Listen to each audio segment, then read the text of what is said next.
आज मुसलमान शादी करता है तो सिर्फ निकाह रह गया है इस्लाम के मुताबिक, बाकी ये मंगनी, जूता चुराई, दूध पिलाई और ये चौथी, ये सब इस्लाम के खिलाफ है। इस्लाम में मैंने कहीं नहीं पढ़ा है इन सब चीजों का वजूद। आज हमारी अखलाकी पस्ती का ये आलम है। एक मुसलमान के दिल में जो दूसरे मुसलमान के लिए इज्जत और एहतराम होना चाहिए वो कहीं दूर दूर तक नजर नहीं आ रही है। अगर जेब में किसी मुसलमान के 2 रुपया आ गया है तो दूसरे मुसलमान को सलाम करने तक तैयार नहीं है। ये हमारी सच्चाई है, इसको कोई छुपा नहीं सकता। अगर बहेड़ी बरहमनान में किसी का 2 मंजिला मकान बन रहा है तो वो ये समझता है कि यहाँ के रहने वाले सब गरीब हैं, बस मैं ही इस गांव का सबसे बड़ा अमीर हूँ, मैं ही सबसे बड़ा आदमी हूँ। कार में बैठने वाला अपने आप को फिरौने वक्त समझ रहा है। वो ये समझ रहा है कि ये सारे के सारे लोग मुझे सलाम करें क्योंकि मैं यहाँ का बहुत बड़ा आदमी हूँ, मैं सेठ हूँ, मैं ओहदेदार हूँ, लोगों को चाहिए मुझे सलाम करें। मैं पूछना चाहता हूँ मुसलमानों आपसे, क्या आपके नबी ने आपको यही सिखाया था? क्या इसी का नाम इस्लाम है? क्या इसी का नाम है नबी का दामन नहीं छोड़ेंगे? इसी यही नारा लगाते हैं आप? आओ अपने नबी से सीखो। सहाबा की जमात हाजिर है। अल्लाह के नबी इरशाद फरमाते हैं, ए मेरे सहाबा, क्या मैं वो चीज तुम्हें न बताऊं कि जिस पर तुम अमल कर लो तो तुम में आपस में मोहब्बत हो जाए, तुम एक दूसरे से प्यार करने लगो, एक दूसरे से मोहब्बत करने लगो।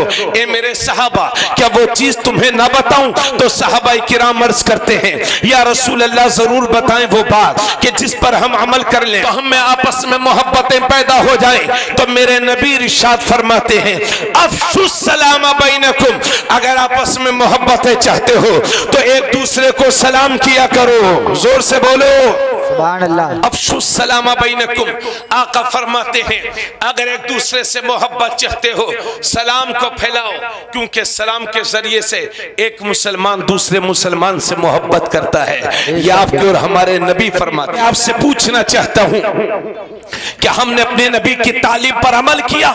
जिस सलाम को मेरे नबी ने मुसलमानों के लिए मोहब्बतों का जरिया बनाया था, हाय अफसोस मुसलमानों, आज उसी सलाम को हमने अपनी अनानियत के लिए इस्तेमाल किया है, अपने घमंड के लिए इस्तेमाल किया है। अगर जरा से पढ़ लिख गए हैं तो वो ये समझते हैं कि मैं ही बहुत बड़ा पढ़ा लिखा हूं, बाकी सबके सब जाहिल हैं, इसलिए मैं किसी जाहिल को सलाम नहीं करूंगा। इंजीनियर ये समझता कि मैं बहुत काबिल हूं, बाकी किसी को सलाम नहीं करूंगा। हजरात, ये हमारा हाल है। अगर अल्लाह ने चलने के लिए कार दे दी है तो कार वाले ये समझते हैं कि सब मुझे सलाम करें, जबकि आपके नबी, मेरे नबी तो ये फरमाते हैं कि जो अच्छी सवारी पर चल रहा हो उसकी ये जिम्मेदारी है कि जो कमतर सवारी पे चल रहा हो उसे सलाम करे। तो इस हदीस की रोशनी में मुझे कहने दो, हुक्म शरा ये है कि जो मोटरसाइकिल पे चल रहा है उसे चाहिए, जो कार से चल रहा है उसे चाहिए कि मोटरसाइकिल वाले को सलाम करे, मोटरसाइकिल वाले को चाहिए कि साइकिल वाले को सलाम करे,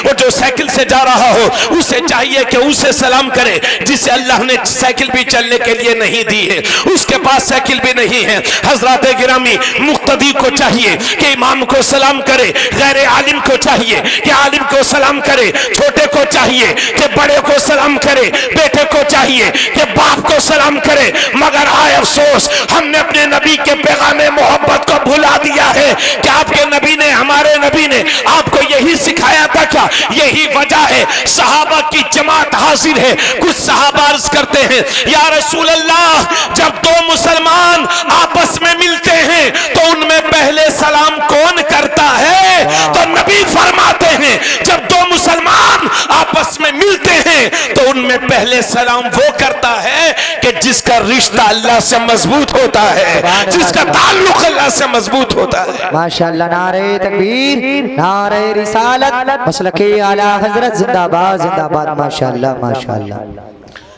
लंबा सफर करके आप तक पहुंचा हूं। अगर आपकी बेदारी रहेगी तो मैं भी इंशाल्लाह मोहब्बतों के साथ सुना दूंगा, और अगर आप यहां से ठंडे और सर्द हो जाएंगे तो शायद मैं भी ख्वाहिशों के मुताबिक गुफ्तगू न कर पाऊँ। हजरात, ये हमारे अजीज़ मौलाना मोहम्मद नाजिम रजा खलीली साहब हैं। इन जैसे नुज़ामा और भी हैं अपने उत्तर प्रदेश। ये उत्तर प्रदेश तो नाजिमों की जन्मभूमि बन चुकी है। हर इलाके में नाजिम है, एक से एक अच्छे नाजिम है। अल्लाह इनकी उम्र में बरकतें अता फरमाए। और कौम को जज्बाती कैसे बनाया जाता है, ये इन नाजिमों से सीखो। हम नहीं बता पाएंगे, इन नाजिमों से सीखो कि कौम को जज्बाती कैसे बनाया जाता है। और अल्लाह अकबर, हमारे नारों का हाल ये है कि मौला अली का जब नाम आ जाए, फातिह खैबर का जब जिक्र आ जाए, पिदर हसनैन करीमैन का जब जिक्र आ जाए, तो हम सुबह तक फजर तक नारा ही लगाते रहे। ये नुज़ामा नारा लगवाते हैं, अनाउंसर नारा लगवाते हैं, कहिए अली का दामन नहीं छोड़ेंगे, अली अली अली अली अली अली, नबी का दामन नहीं छोड़ेंगे, अली का दामन नहीं छोड़ेंगे, गौस का दामन नहीं छोड़ेंगे। लेकिन ये मेरी कौम के जिम्मेदारों, मैं तुमसे पूछना चाहता हूँ कि आपने नबी का दामन थामा भी है, आपने मौला अली का दामन थामा भी है। मौला अली के दामन के थामने का ये मतलब नहीं है कि उनका नाम लेकर नारा लगाते रहो। उनके दामन थामने का मतलब ये है कि उनकी तालीम पर अमल करो। वही मौला अली फरमाते हैं कि मुनाफिक है वो जो इंतजार करे कि लोग मुझे सलाम करें, और मोमिन है वो जो बढ़ करके पहले अपने भाई को सलाम। सुभान अल्लाह, नारे तकबीर, नारे रिसालत, नारे हैदरी, मसलके आला हजरत जिंदाबाद जिंदाबाद। माशाअल्लाह माशाअल्लाह, बहुत अच्छा मुफ्ती साहब, जिंदाबाद जिंदाबाद। बोलिए भाई, ईमानदारी से बोलिए। हम लोगों का यही हाल है ना जी, इंतजार करते हैं कि लोग मुझे सलाम करें, ऐसा ही है ना। और लोग कहते हैं, अपने बच्चों को सिखाते हैं, बेटा बहेड़ी में किसी को सलाम मत करना जी, किसी के बाप का नहीं खाया है तूने, तुझे मैं पाल रहा हूं। अल्लाह, यह है हमारी तालीम। सच्ची बात है। यानी जो सलाम मुसलमानों में आपस में मोहब्बतों का जरिया था जी, आज हमने उसे अपने घमंड के लिए इस्तेमाल किया है। बेशक। क्या मेरे नबी की रूह को तकलीफ ना होती होगी? अल्लाह, रसूल ने जो पैगाम हमें दिया था कि हम अपने नबी की शरीयत की रोश पर अमल कर रहे हैं, क्या नबी के फरमान पर अमल कर रहे हैं? हजरत अनस 8 साल की उम्र थी उनकी, मेरे नबी की खिदमत में लग गए और मेरे नबी की जाहिरी जिंदगी के आखिरी 10 साल हजरत अनस ने खिदमत की है। हजरत अनस से मेरे नबी ने इरशाद फरमाया था, बेटा अनस, जब घर में जाया करो तो घर वालों को सलाम किया करो, क्योंकि सलाम की बरकतें अल्लाह तुझे भी अता फरमाएगा, तेरे घर वालों को भी अता फरमाएगा। बेशक, सुभान अल्लाह। एक सहाबी मेरे नबी की बारगाह में हाजिर हुए, अर्ज करते हैं, या रसूल अल्लाह, गरीबी ने घेर लिया है, परेशान हो, फाकों पे फाके पड़ रहे हैं, या रसूल अल्लाह कुछ हल फरमाए। मेरे आका इरशाद फरमाते हैं, मेरे सहाबी अगर यही हाल है तो सब्र करो। सुभान अल्लाह।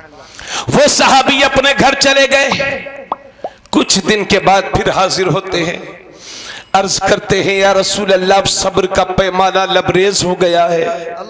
या रसूल अल्लाह, घर में औरतें परेशान हैं, बच्चे परेशान हैं, जवान परेशान हैं।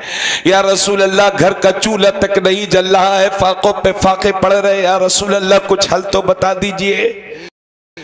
तो मेरे नबी का दरियाए रहमत जोश में आया और आका ने इरशाद फरमाया, है मेरे सहाबी, अगर यही हाल है तो एक काम किया करो, जब शाम को घर आया करो तो एक बार सलाम कर लिया करो और 3 बार कुल हुवल्लाह शरीफ पढ़ लिया करो, अल्लाह तेरी गरीबी को खत्म फरमा देगा। सुभान अल्लाह, सुभान अल्लाह, माशाअल्लाह माशाअल्लाह। मगर हमारा अजीब आलम है, हमने अपनी तबीयत पर चलना शुरू किया है, शरीयत पर नहीं। हम पूरे बहेड़ी, भोजपुर, डिलारी, ठाकुर द्वारा, मुरादाबाद, पीपलसाना, सब जगह सलाम, अस्सलाम वालेकुम। कारी फुरकान साहब अस्सलाम वालेकुम, मुफ्ती साहब अस्सलाम वालेकुम, खलीली साहब अस्सलाम वालेकुम, हाजी साहब, प्रधान जी, मिंबर साहब अस्सलाम वालेकुम। लेकिन जब घर में आएंगे तो सलाम नहीं करेंगे जी। जबकि अल्लाह के नबी ने इरशाद फरमाया एक मोमिन के दूसरे मुसलमान पर 6 हक हैं। अब मैं आपसे पूछना चाहता हूं, मैं चाहे जितनी भी अच्छी तकरीर करूं, चाहे 2 घंटा करूं, चाहे 5 घंटा, अगर तकरीर के शुरू या आखिर में कहीं भी सलाम न करूं तो आप सुबह को यह जरूर कहेंगे कि हाँ मौलाना साहब की तकरीर तो ठीक ही थी, लेकिन लगता है कि घमंडी हैं, मुतकब्बिर हैं, न शुरू में न आखिर में सलाम ही नहीं किया। ऐसा कहेंगे ना? इसका यह मतलब है कि सलाम ना करने वाला घमंडी होता है और अल्लाह को घमंडी पसंद नहीं है। बेशक। इसलिए मेरे नबी फरमाते सलाम करो, चूंकि सलाम घमंड को तोड़ता है। सुभान अल्लाह। जरा मोहब्बत से बोलो सुभान अल्लाह।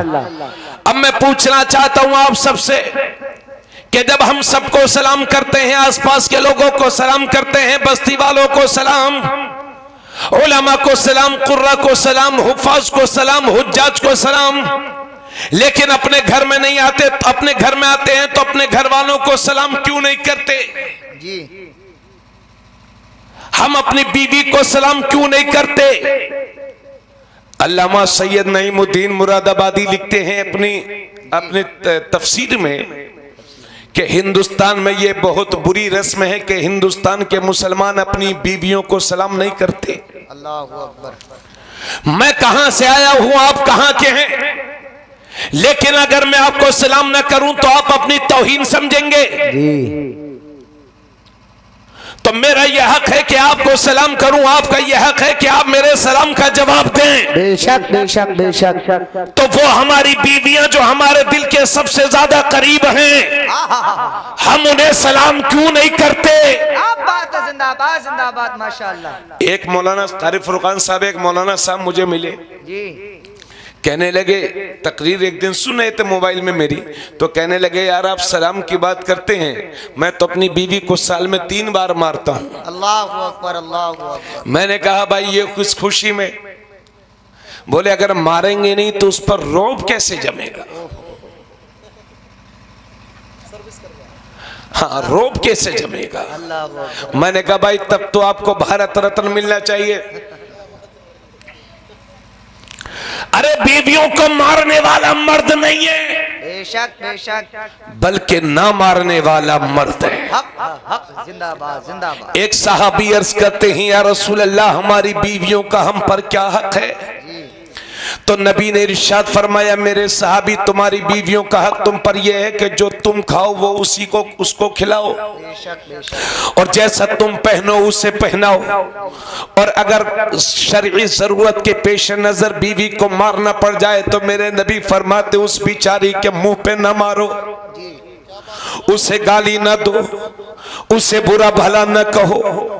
और मेरे नबी ने तो एक जगह इरशाद फरमाया तुम में से सबसे बेहतरीन इंसान वो है जो अपनी बीवी के लिए सबसे ज्यादा नरम दिल हो। सुभान अल्लाह। जब हम बाहर वालों की 70 गलतियां माफ करते हैं तो घरवाली की हम 4 गलतियां क्यों नहीं माफ करते? बहुत अच्छी, माशाअल्लाह।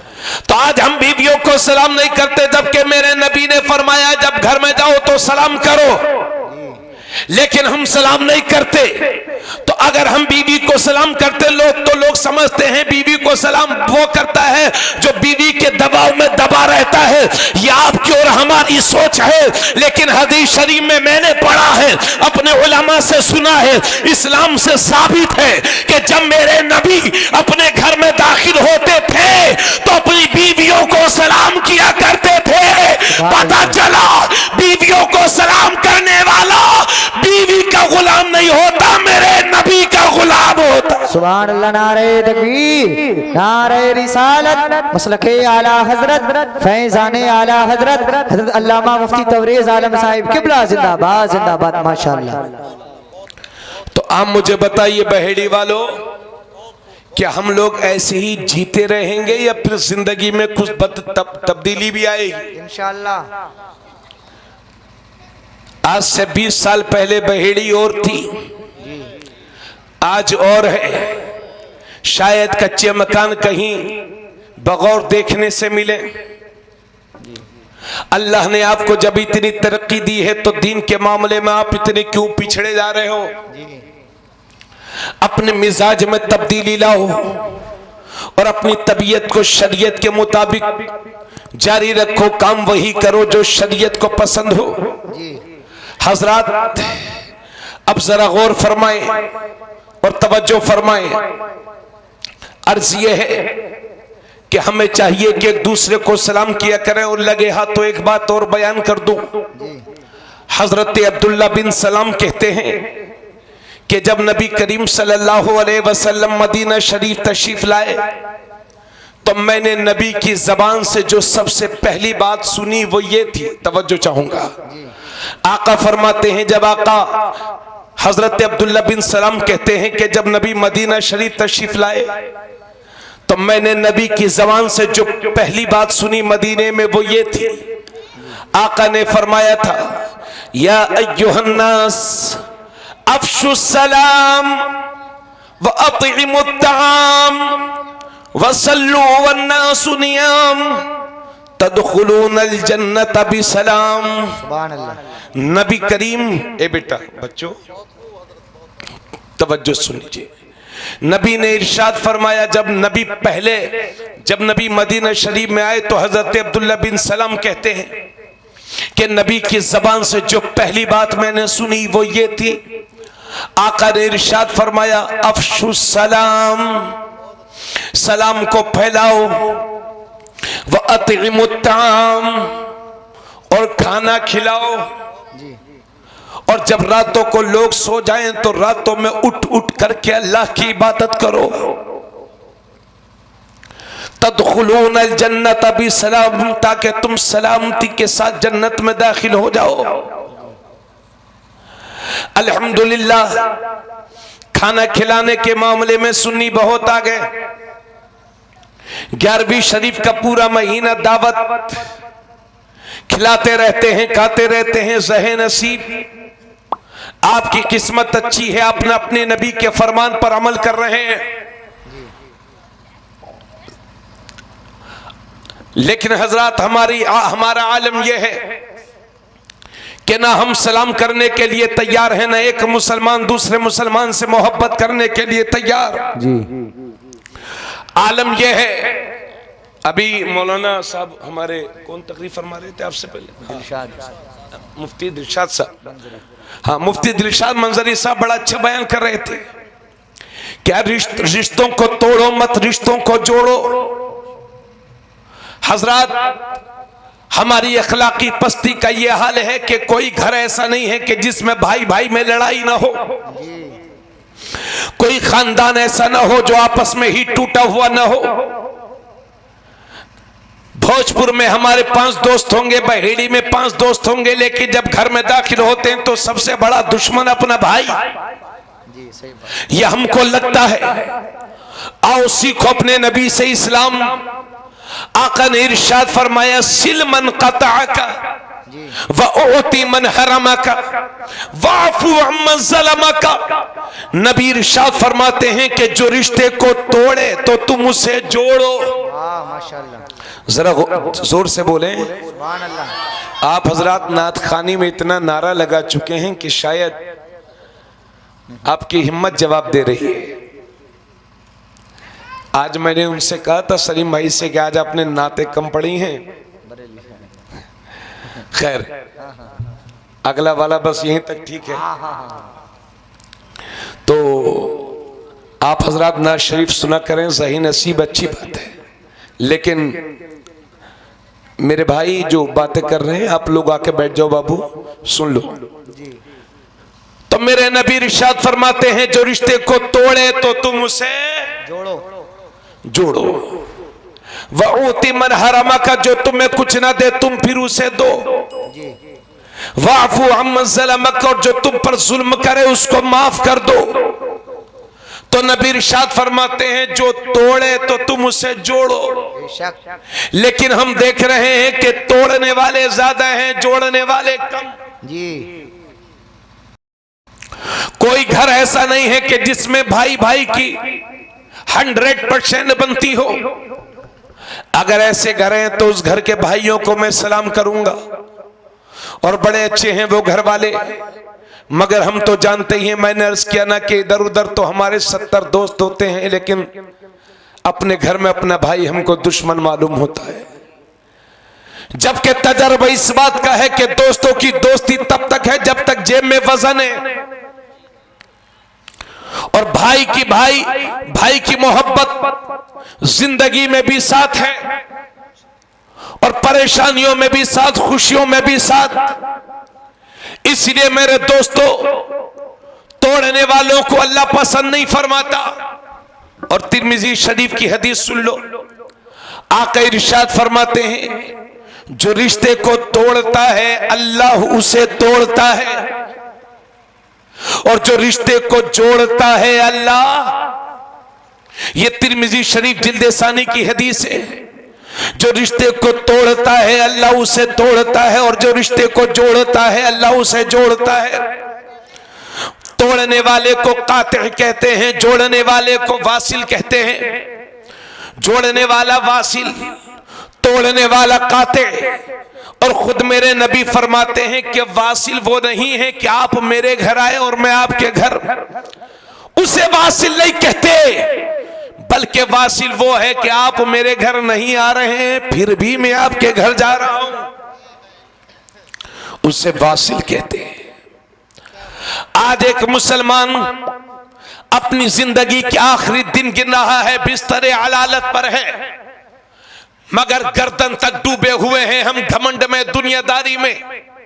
हमारा दोस्त, हमारा पड़ोसी, हमारा रिश्तेदार बीमार है, लेकिन हम उसको देखने तक नहीं जाते और उसके जनाजे तक में शिरकत नहीं करते। बोलो ऐसा ही है ना? अरे थोड़ा सा बेदार होकर सुनो, ऐसा ही है ना? और बाज लोग तो कहते हैं अगर मेरा पड़ोसी जन्नत में जाएगा तो मैं जन्नत में भी नहीं जाऊंगा। माज़अल्लाह सुम्मा माज़अल्लाह। मतलब इतनी नफरत है। अगर कोई बीमार है तो हम उसे भी देखने नहीं जाते, जबकि बीमारों की इयादत करना इस्लाम में कितना सवाब है जानते हो? नबी इरशाद फरमाते हैं, जो अपने किसी मुसलमान भाई को देखने के लिए, अगर वो बीमार है, अगर कोई मुसलमान भाई अपने मुसलमान भाई को सुबह देखने के लिए गया तो शाम तक 70,000 फरिश्ते उसके नामा-ए-अमाल में नेकियां लिखते रहते। और अगर कोई शाम को जाता है तो सुबह तक 70,000 फरिश्ते उसके नामा-ए-अमाल में नेकियां लिखते रहते हैं। और जब बात इयादत की आ गई है तो एक बात जरा गौर से सुनो भाइयों, अगर हमने सही मानों में इस्लाम पर अमल किया होता तो न जाने कितने बीमार तो सिर्फ हमारी दुआओं से ठीक हो जाते, मुरादाबाद जाने की नौबत भी नहीं आती। मेरे नबी इरशाद फरमाते हैं, जो अपने किसी मुसलमान भाई को जो बीमार है देखने के लिए गया, इयादत करने के लिए गया, तो नबी फरमाते हैं बीमार के पास अगर इस दुआ को 7 बार पढ़ लो तो मौत के सिवा, अगर उसकी मौत का वक्त नहीं आया है तो अल्लाह के नबी फरमाते हैं चाहे जितनी भी खतरनाक बीमारी में मुब्तला हो, अल्लाह इस दुआ की बरकत से उसे शिफा अता फरमाएगा। अस्अलुल्लाह अल-अज़ीम रब्बल अर्शिल अज़ीम अन यशफीका। समझ गए क्या दुआ है? अस्अलुल्लाह अल-अज़ीम रब्बल अर्शिल अज़ीम अन यशफीका। इस दुआ को 7 बार पढ़ लो, सिर्फ 7 बार। अल्लाह के नबी फरमाते हैं अगर मौत नहीं आई है तो चाहे जितनी भी डेंजर बीमारी में मुब्तला हो, अल्लाह उस बंदे को शिफा अता फरमाएगा। इसलिए बेदार हो जाओ मुसलमानों, हमारा ये वजूद दूसरों के लिए अच्छा होना चाहिए, समाज के लिए बोझ नहीं होना चाहिए। और बाज लोग तो अब तो हजरत बैठे रहो, आप लोग बैठे रहो, मैं समझता हूं असल में हाँ नहीं बैठे हैं आप लोग, मोहब्बत है आपकी, और लोग होते और भी बैठते, देर हो गई है लेकिन कोई ऐसी देर नहीं हुई है, शैतान आपको भी ले जाना चाह रहा होगा, लेकिन आपको ठोकर मारना है। हो सकता है कोई बात दिल पर असर कर जाए। मैं सुना सकता हूं, असर पैदा करना मेरे रब का काम है। मौसिर हकीकी वही है, हमारे दिल को मुतासिर सिर्फ मेरा रब कर सकता है। हजरात तवज्जो फरमाए, गौर फरमाए। तो हमारी नफरतों का यह हाल है कि हमारे पड़ोस में कोई साहब इंतकाल कर जाते हैं और हम लोग उसके जनाजे तक में शरीक नहीं होते। जरा सी बात पर लड़ाई हो जाती है तो न देखने जाते हैं और न जनाजे में शिरकत करते हैं। जबकि मेरे नबी इरशाद फरमाते हैं, एक मुसलमान जो हुसूल सवाब की नियत से ईमान का तकाजा समझकर अगर दूसरे मुसलमान के जनाजे में शरीक हुआ तो नबी इरशाद फरमाते हैं कि जनाजे में गया और नमाज़े जनाजा पढ़ी और उसके बाद उसको मिट्टी भी दी। और एक सूरत यह है कि नमाज़े जनाजा पढ़ी और मिट्टी में शरीक ना हो सका, मिट्टी ना दे सका और किसी जरूरत से वो निकल गया, चला गया। तो हुजूर फरमाते हैं, जो अपने किसी मुसलमान भाई के जनाजे में शरीक हुआ और उसने नमाज़े जनाजा भी पढ़ी और नमाज़े जनाजा पढ़ने के बाद उसने मिट्टी भी दी, नबी फरमाते हैं अल्लाह उसे 2 क़िरात सवाब अता फरमाएगा। और जिसने सिर्फ जनाजे में शिरकत की, मिट्टी न दे सका, अल्लाह के नबी फरमाते हैं अल्लाह उसे 1 क़िरात का सवाब अता फरमाएगा। और 1 क़िरात सवाब नबी फरमाते हैं उहुद पहाड़ के बराबर होता है। यह है एक मुसलमान के जनाजे में शिरकत करने का सवाब। और लगे हाथ तो एक बात बड़ी अच्छी है, ये भी अर्ज कर दूं। आज हम लोग देखते हैं अगर कोई बीमार होता है तो उसकी दवा तो आती है 20,000 की और मेहमानों का खर्च होता है 60,000। इसके लिए भी आपके नबी ने आपको कुछ बताया है। नबी फरमाते हैं अफजलुल इयादति सुरअतुल क़ियाम, बेहतरीन इयादत यह है कि खैरियत पूछने के बाद जल्दी वहां से रुखसत हो जाओ। क्योंकि कभी कभी ऐसा होता है कि घर का जो मेन आदमी होता है वही बीमार होता है, घर में कोई कमाने वाला भी नहीं होता, कर्ज लेकर के वो खातिर तवाज़ु करता है। समझ गए? मतलब यह है 20,000 की दवाई और 60,000 खर्चा मेहमानों का।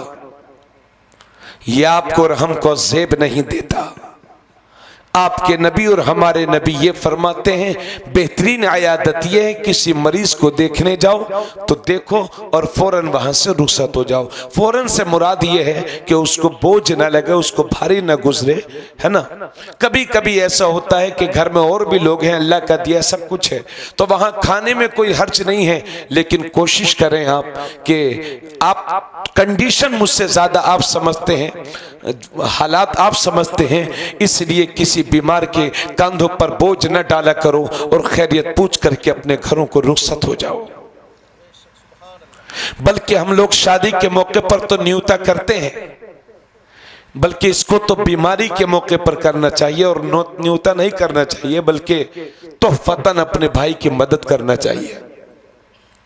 हम दिखाने के लिए अभी कोई चंदा मांगे जलसे में तो दिखाने के लिए 500 रुपया तो दे देंगे, मगर किसी गरीब को छुपा करके 200 रुपये उसके इलाज के लिए देने के लिए हम तैयार नहीं है। नारे तकबीर, नारे रिसालत, नारे इस्लाम ज़ाकिर हुसैन साहिब क़िबला, नारे तकबीर, नारे रिसालत, बहुत खूब भाई जिंदाबाद। आप परेशान तो नहीं है? सुभान अल्लाह, जिंदाबाद। अब इतनी बातें जिक्र करने के बाद आज एक जो सबसे बड़ी शिकायत हमारे मुआशरे में है वो ये, हमारे भाई लोग कहते हैं कि हजरत हमारे बच्चे हमारा कहना नहीं मानते। क्या बात है, बहुत खूब, जिंदाबाद। एक बात मैं आपसे ये कहूं कि बच्चों की शिकायत बाद में सुनी जाएगी, पहले मुझे आपसे शिकायत है। अक्सर लोग ये कहने वाले मिलते हैं, हजरत हमारा बच्चा हमारा कहना नहीं मानता, हमारे कहने पे नहीं चलता, हमारी तौहीन करता, हमारी इज्जत नहीं करता। लेकिन ये आपको भी बताना चाहता हूं कि वो आपकी इज्जत क्या कर सकेगा जिसने इज्जत की कभी बू तक ना पाई हो। आपकी ये जिम्मेदारी है कि पहले अपने बेटों को इज्जत वाला बनाओ, इसलिए कि जो खुद इज्जतदार होगा वो दूसरे की इज्जत करेगा, और जो खुद जिल्लत की जिंदगी जी रहा है वो अपने बाप की इज्जत क्या करेगा। इसी वजह से मेरे नबी इरशाद फरमाते हैं, एक बाप की तरफ से अपने बेटे के लिए सबसे बेहतरीन तोहफा यह है कि एक बाप को चाहिए कि अपने बेटे को बेहतरीन तरबियत दे। बहुत खूब। एक साहब हजरत मिले मुझे अभी देवा शरीफ के करीब में, मैं तकरीर करने गया था, अभी 18 नवंबर की बात है। तो देवा शरीफ रात में हाजिरी होने लगी, साथ में थे मेरे, वो कहने लगे हजरत दुआ कर दीजिए हमारा लड़का के लिए, उसके लिए दुआ कर दीजिए। मैंने कहा क्या दुआ करूं? बोले वो जिद्दी बहुत है, कहना नहीं मानता। मैंने कहा उसके लिए दुआ के लिए आप इतने बेचैन? बोले हाँ हजरत दुआ कर दीजिए। मैंने कहा कितनी उम्र है? बोले 15 साल। बोले हजरत मैं चाहता हूं पढ़ जाए वो। उसने मुझसे कहा अब्बा मैं पढ़ना चाहता हूं, मुझे मोबाइल दिलाओ। तो मैंने उसे 1 लाख का मोबाइल दिलाया, 1,13,000 का। अगर मैं झूठ बोल रहा हूं तो अल्लाह मुझे माफ करे, बाकी झूठ नहीं है, सच है। और उसके बाद हजरत मैंने उससे मोटरसाइकिल भी दिलवाई। मैंने कहा उम्र 15 साल और 1,13,000 का मोबाइल। मैंने कहा तब पढ़, दिल ही दिल में सोचा तब आपका बेटा डीएम ही बनेगा किसी दिन। पढ़ गया। हमने अपने बच्चों को लफंगा बनाया है खुद, कोई कंट्रोल नहीं है हमारा। महंगी महंगी मोटरसाइकिल दिला करके हमने अपने बच्चों को घूमने पर मजबूर किया है। याद रखिए अगर यही हालत रही हिंदुस्तान में मुसलमानों की तो आने वाला वक्त आपके लिए और भी डेंजर है, खतरनाक है। इन हालात से अगर बाहर निकलना चाहते हो तो प्लीज होश के नाखून लीजिए।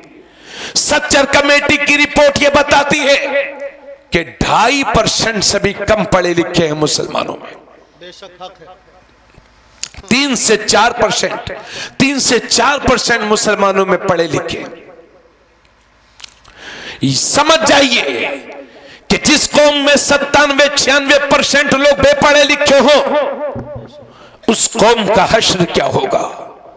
हालांकि हम उस नबी के मानने वाले हैं कि जिन पर पहली वही उतरी तो अल्लाह ने फरमाया इक़रा बिस्मि रब्बिकल्लज़ी खलक़ खलक़ल इंसान मिन अलक़ इक़रा व रब्बुकल अकरम अल्लज़ी अल्लम बिल कलम।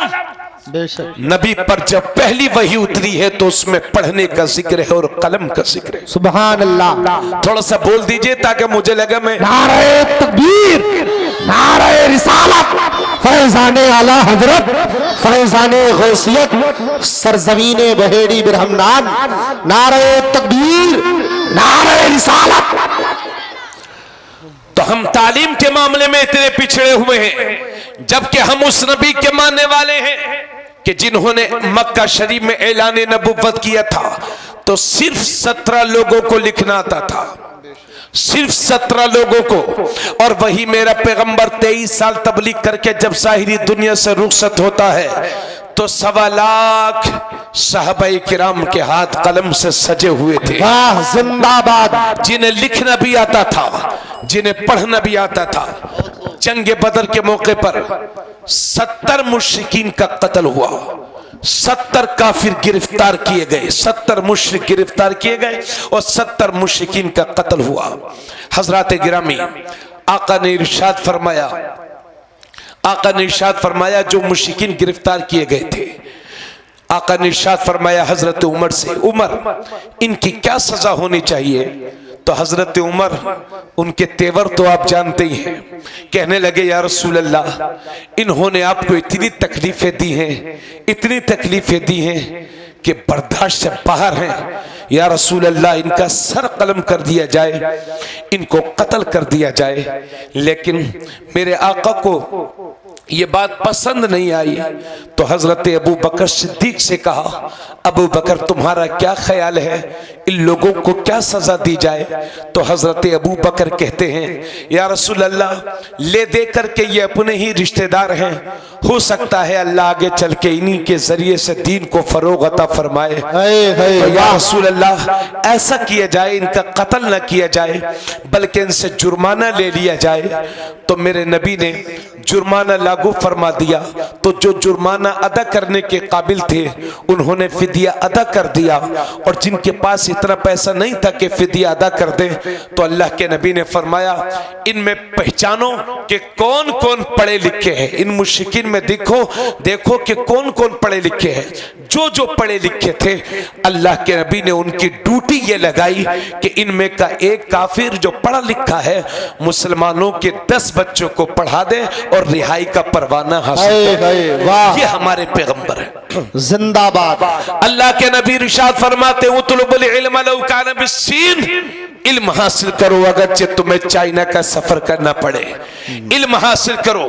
इल्म पर जोर दिया गया है। अभी मुझे राशिद भाई ने बताया था कि हजरत हमारा मदरसा जो खस्ताहाली का शिकार हो गया था, हमारे बहेड़ी के नौजवानों ने अपनी हिम्मत और अपने बुजुर्गों की दुआओं से, अपने माँ बाप की दुआओं से अपने मदरसे के लिए मेहनत की है और हमेशा इसके लिए तैयार रहते हैं। नौजवानों, आपसे यही दरखास्त करूंगा, आपके बहेड़ी का मुसलमान का एक भी बच्चा बगैर कुरान पढ़ा लिखा न रह जाए। यह आपकी जिम्मेदारी है, इस जिम्मेदारी को कबूल कर लीजिए, क्योंकि मेरे नबी फरमाते हैं खैरुकुम मन तअल्लमल कुरान व अल्लमा, तुम में से सबसे बेहतरीन इंसान वो है जो कुरान को सीखे और दूसरों को सिखाए। तुम में से सबसे बेहतरीन इंसान वो है जो कुरान पढ़े और दूसरों को पढ़ाए। कम से कम हम अपने बेटे को डॉक्टर इंजीनियर नहीं बना सकते तो कम से कम मदरसे में अपने बच्चों को कुरान पढ़ना तो सिखा ही सकते हैं। आप ही लोगों में कितने लोग वो होंगे, आधे से ज्यादा लोग शायद वो होंगे कि जिन्हें कुरान नहीं पढ़ना आता, और जब कभी कुरान पर कभी हमला होता है तो आप जान की बाजी लगाने के लिए तैयार हैं। आप कहते हैं मौलाना साहब धरना देंगे, हम एहतजाज करेंगे, क्योंकि बात कुरान की है। मैं आपसे पूछना चाहता हूं कि आप और हम कुरान के लिए जान देने के लिए तो तैयार हैं, लेकिन कुरान पढ़ने के लिए तैयार क्यों नहीं है? खुदारा मुसलमानों, होश में आ जाओ, होश में। आने वाला वक्त जिहालत का वक्त नहीं है, आने वाला वक्त इल्म का वक्त है, आने वाला वक्त शिक्षा का वक्त है, आने वाला वक्त जमाने पर वही कौमें हुकूमत करेंगी कि जिनके बच्चों के हाथों में कलम होगा, कलम। इसलिए ये लंबी लंबी बिल्डिंग है, ये 1 करोड़ रुपए की बिल्डिंग, लिख लो मेरी बात को, 100 साल के बाद जमीन पर आ जाएगी। और यही 1 करोड़ रुपया अपने बच्चों की तालीम पर खर्च करोगे तो आपकी नस्लें आबाद हो जाएंगी, नस्लें आबाद हो जाएंगी। इसलिए ये करोड़ों करोड़ों लाखों लाख के बिला जरूरत दूसरों को दिखावे के लिए ये जो मकान बना रहे हो इस पर कंट्रोल कर लो। कर्ज ले करके, जमीनें बेच बेच करके जो मुसलमानों में शादियों में फजूल खर्ची चल रही है, इस पे कंट्रोल कर लो, वरना हालात और बुरे होने वाले हैं। वही तो मैंने कहा, हमारी बच्चियां जवान हो गई हैं, रिश्तों का इंतजार है, लेकिन बाप खून के आंसू रोने पर मजबूर है।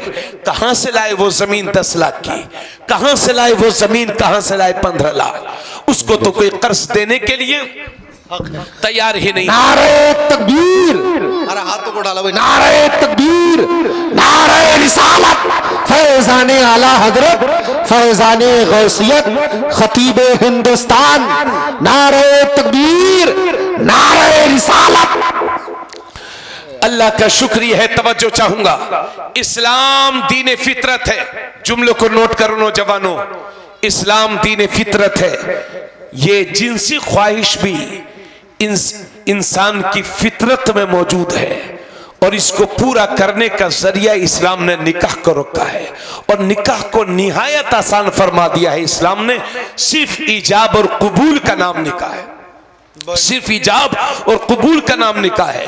लेकिन इस इजाब और कबूल के लिए हमने अपने मुआशरे में जो झमेले पैदा कर रखे हैं, अगर यही हालात रहे तो आने वाला वक्त हमारे लिए बहुत खतरनाक हो सकता है। अल्लाह के नबी इरशाद फरमाते हैं, अच्छी और सबसे बेहतरीन शादी वो है। तवज्जो चाहूंगा, आप लोग ये कहते हैं कि बेहतरीन शादी वो है जो ऐसी शादी हो जाए कि बहेड़ी में किसी की ना हो। बेहतरीन शादी वो है। हम कहते हैं बेहतरीन शादी वो है जो 15 लाख में हो। हम कहते हैं बेहतरीन शादी वो है जो 10 लाख में हो। लेकिन आपके नबी फरमाते हैं बेहतरीन शादी वो है जो कम से कम खर्च में मुनक्किद हो जाए। या आपके और हमारे नबी कहते हैं, आज हमने फजूल खर्चियों को बढ़ावा दे दिया है। 400 बराती, 300 बराती, 500 बराती, और अगर खाने में जरा सा नमक कम हो जाए तो ये कहता है हमारी बेइज्जती कर दी। अरे कितना बड़ा तू इज्जतदार है, देखी है तेरी इज्जत जमाने ने। बोझ ना बनो अपनी कौम के लिए। और एक बात और भी तो है हजरत, मेरी बेटी आपके घर जाएगी, आपकी बेटी हमारे यहाँ आएगी, यानी मुसलमान की बेटी मुसलमान के घर में ही ब्याह करके जाएगी, किसी गैर मुस्लिम के यहाँ। अल्लाह का शुक्र है ना हमारी बेटी जाएगी ना आपकी बेटी जाएगी। इंशाअल्लाह ताला हम आपस में ही शादी करेंगे। लेकिन इसी तरह से फजूल खर्चियों को हमने बढ़ावा दिया तो माफ करिएगा, आने वाला वक्त हमारे लिए बहुत, आने वाले वक्त में हमारे लिए और मुश्किलें बढ़ती जाएंगी। इसी वजह से मेरे नबी ने इरशाद फरमाया था, आलिनू हाज़न निकाह वजअलूहु फिल मसाजिद। नबी ने इरशाद फरमाया इस निकाह को जब करो तो ऐलान करके करो। और आका फरमाते हैं निकाह करो तो मस्जिदों में मुनक्किद करो। क्या बात, अरे जोर से बोलो, वाह सुभान अल्लाह। निकाह मस्जिदों में करो। मुझसे लेके आप तक कौन ऐसा है कि जिसने अपने बच्चों का निकाह या खुद का निकाह मस्जिद में किया है? क्या बात, अमेरिका का चाहे जितना भी बड़ा अरबपति क्रिश्चियन हो, दुनिया का चाहे जितना बड़ा ईसाई हो, मगर जब वो अपनी शादी करते हैं तो अपने चर्च जाते हैं, मजहबी इबादत खाना जाते हैं। और मुसलमान जब शादी करता है तो 3 लाख का होटल बुक करेगा, 5 लाख का होटल बुक करेगा, 1 लाख का होटल बुक करेगा, और 50,000 तो कहीं नहीं गया। मैं ये नहीं कहता कि होटल में शादी करने से शादी नहीं होती, होटल में निकाह नहीं होता, माफ करिएगा, मगर मैं ये नहीं कहता हूं। मगर अर्ज ये है कि आपके नबी की रूह पुकार पुकार करके कह रही है कि निकाहों को मस्जिद में मुनक्किद करो। चूंकि मस्जिद में जब निकाह होगा तो निकाह जिंदगी में उमूमन 95% लोगों का एक ही बार होता है, बार बार नहीं होता। और निकाह जिंदगी में बहुत अहम मामला है। निकाह जिंदगी, जिस दिन निकाह होता है वो जिंदगी का अहम दिन होता है, यादगार दिन होता है। और अक्सर लोगों का निकाह एक ही बार होता है। नबी फरमाते हैं उस यादगार दिन में होने वाले निकाह को मस्जिद में करो। चूंकि जब मस्जिद में निकाह होगा तो निकाह की अहम तकरीब में नापाक लोग दाखिल नहीं होंगे, क्योंकि मस्जिद में पाक ही दाखिल होते हैं। और दूसरी बात यह है कि जब निकाह हो जाएगा तो 10-10 हजार के जो फटाके हम फोड़ रहे हैं इस फजूल खर्ची से बचेंगे।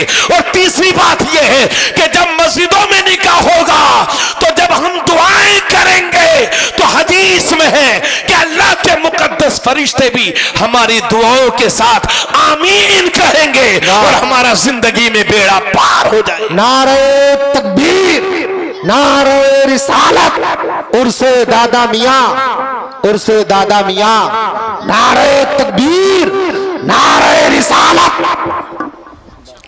बहुत खूब। अभी सोशल मीडिया पर आप देख रहे हैं, अब मैं जो छप रहा है उसे छुपाऊं क्या? कई लाख मुसलमानों की लड़कियां गैर मुस्लिमों के साथ भाग कर जा रही हैं। 9 लाख के करीब।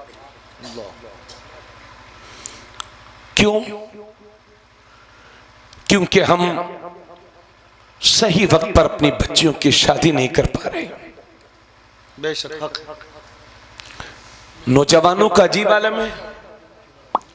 35-35 साल के हो गए, 40-40 साल के, कहो भैया शादी कर लो क्या बात। तो कहते हैं हजरत वो कैरियर बनाने दो, लाइफ। हक। अरे कहीं ऐसा ना हो कैरियर बनाते बनाते कब्र में पहुंच जाओ। करवंती जाना ही पड़ेगा भाई, क्या करें। बस उतना ही कैरियर बनाओ जितनी इस्लाम इजाजत देता है। हक। जिना को रोकना है तो अपने बच्चों की सही वक्त पर शादी कीजिए। बेशक। बुखारी शरीफ में है, नबी फरमाते हैं या माशर शबाब मन इस्तता मिनकुमुल बाअत फल्यतज़व्वज फ़इन्नहु अग़द्दु लिलबसर व अहसनु लिलफ़र्ज व मन लम यस्तति' फ़अलैहि बिस्सौम फ़इन्नहु लहू दिजा। नबी इरशाद फरमाते हैं, ए नौजवानों, ए जवानों के गिरोह, शादियां करो।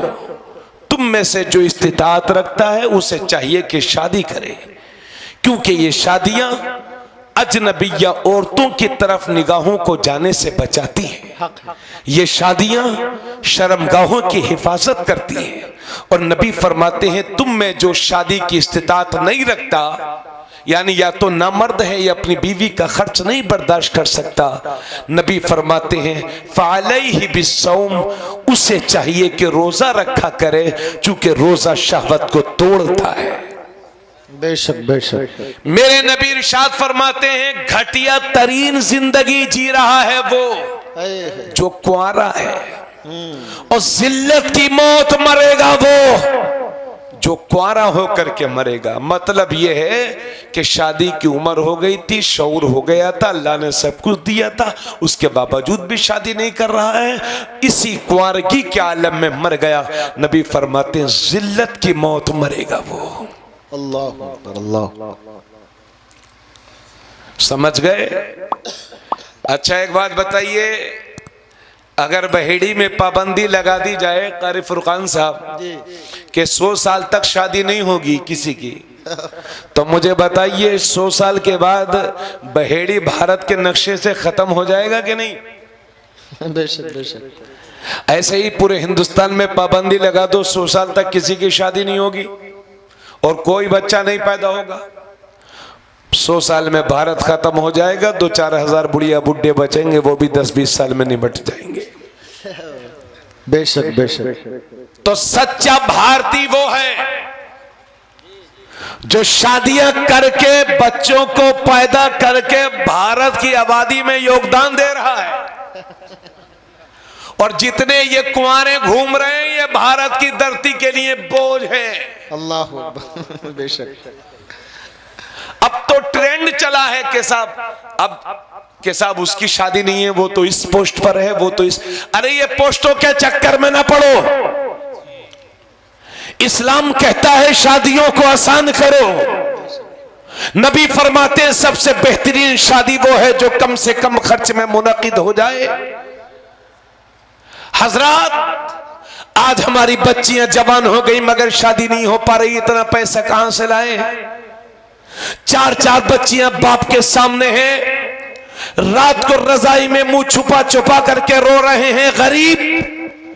कहीं ऐसा ना हो मेरी बेटी की इज्जत का जनाजा निकल जाए, मेरी बेटी की, मेरा खुद की इज्जत का जनाजा निकल जाए। और यह मत समझना कि कोई एक मुसलमान की लड़की किसी गैर मुस्लिम के साथ भागी है तो उसकी भागी है, यह मत समझना। अगर एक भागी है तो पूरी कौम की इज्जत को लेकर के भागी है, पूरी समाज की इज्जत गई है। इसलिए खुदारा इन लंबे लंबे खर्चों पर कंट्रोल करो। आज जमीन है, जमीन बेच के शादियां कर दोगे, वाह। कल जब जमीनें भी खत्म हो जाएंगी और महंगाई आसमान को छू लेगी तब क्या करोगे? क्या बात। और 4-4, 5-5 और 7-7 लड़कों वालों जमीन पर अकड़ के न चलो। कहीं ऐसा ना हो कि एक एक के घर में 7-7 पोतियां भी जन्म ले लें, बेशक। और मुमकिन है ये। इसलिए होश की दवा लो। यकीन जानिए बड़ा मुश्किल लग रहा होगा आपको, कहते मौलाना कहां से आए, कहां की बातें कर रहे हैं जी। लेकिन ये मैं जमीनी सच्चाई बयान कर रहा हूं। अपने आप में सुधार पैदा करो। मेरे नबी ने अपना वलीमा खुद भी किया, खाना भी खिलाया, और एक हदीस शरीफ में है मेरे नबी ने अपने वलीमे में सिर्फ खजूरें खिलाई थी, खजूरें। वाह। इसलिए इस्लामी तालीमात को बढ़ावा दो और कम से मुख्तसर खर्च में शादी करने की कोशिश करो ताकि गरीबों के बच्चों की भी शादियां सही वक्त पर हो जाए। तो मैं यर्ज कर रहा था, चूंकि वक्त हो गया है तो इजाजत हो तो 10 से 15 मिनट और बोल दूं मैं।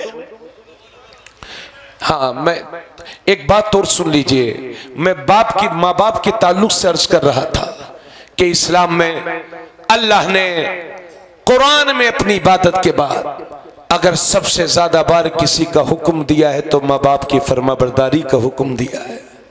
जोर से बोलो सुभान अल्लाह। सुभान अल्लाह। अल्लाह ने अपनी इबादत के बाद अगर किसी चीज का हुक्म दिया है तो माँ बाप की फरमाबरदारी का। हत्ता कि अल्लाह के नबी ने एक दिन इरशाद फरमाया, मिंबर पर बैठे हैं मेरे नबी, फरमाते हैं रग़िमा अनफु, रग़िमा अनफु, रग़िमा अनफु, 3 बार फरमाया। उसकी नाक गुबार आलूद हो जाए, वो जलील हो जाए, वो रुस्वा हो जाए। 3 बार आका ने फरमाया रग़िमा अनफु, रग़िमा अनफु, रग़िमा अनफु। आका ने 3 बार फरमाया। उसकी नाक गुबार आलूद हो जाए, वो जलील हो जाए, वो रुस्वा हो जाए।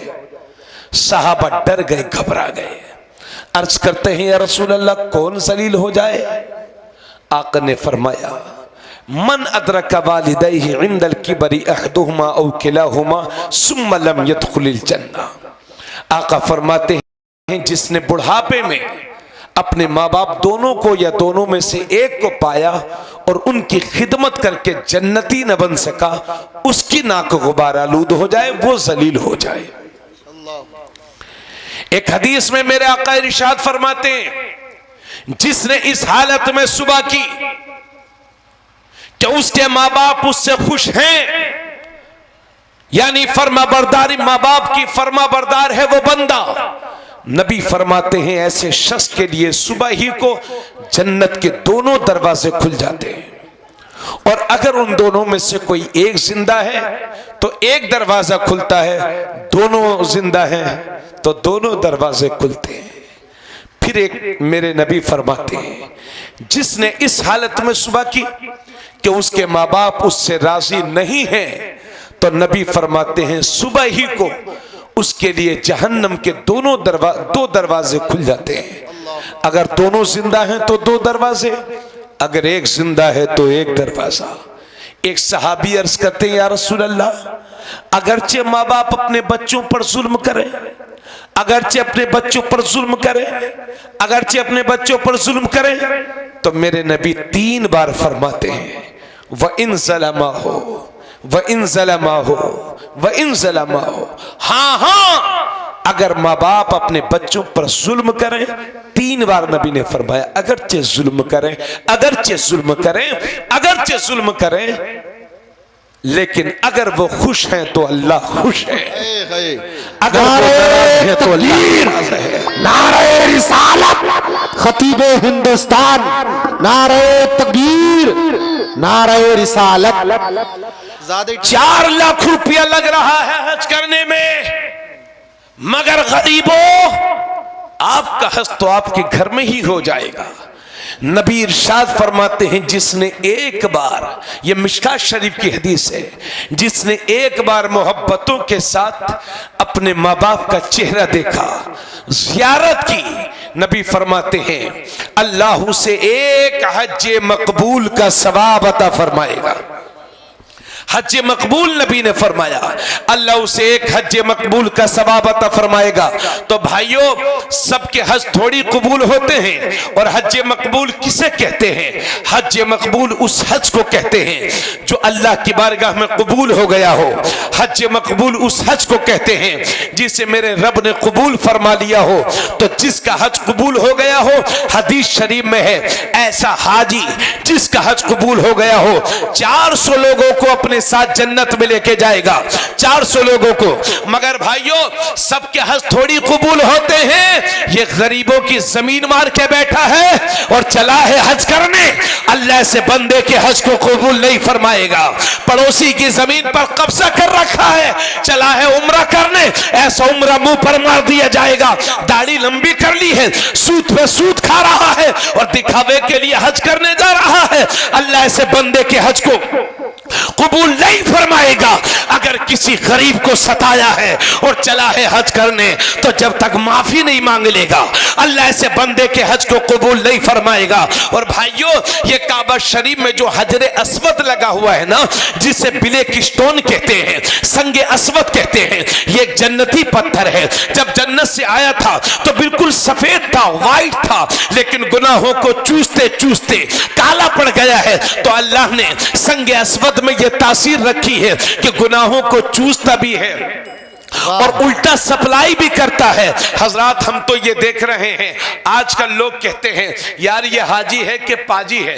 तवज्जो चाहूंगा, हाजी है कि पाजी है। और हमें लगता है आजकल हाजी कम है और पाजी ज्यादा है, चूंकि अल्लाह ने संगे अस्वद में यह तासीर दी है कि कुछ के गुनाहों को चूसता है तो वह हाजी हो जाता है, और कुछ वो है कि जिन्हें उल्टा सप्लाई करता है वही इंडिया का पाजी होता है। तो बहेड़ी वालों, आप कैसे जानोगे कि किसका हज कबूल हुआ है कि नहीं? आप कैसे जानोगे ये हाजी आ रहा है कि पाजी जा रहा है?